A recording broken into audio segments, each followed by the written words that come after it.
About exponential functions. Y is equal to raised to x. We were going to identify the function of this.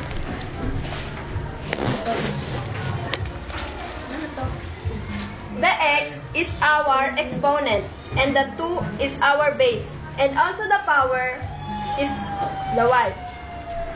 Another examples, letter B. 27 is equals to 3 raised to 3.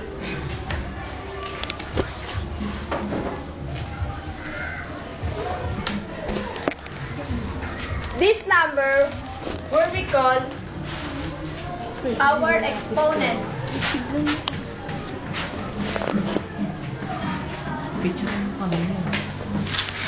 And this number also we call our base. And the 27 is the power. Why we get 27? Simply because 3 times 3 times 3 is equals to 27. For more details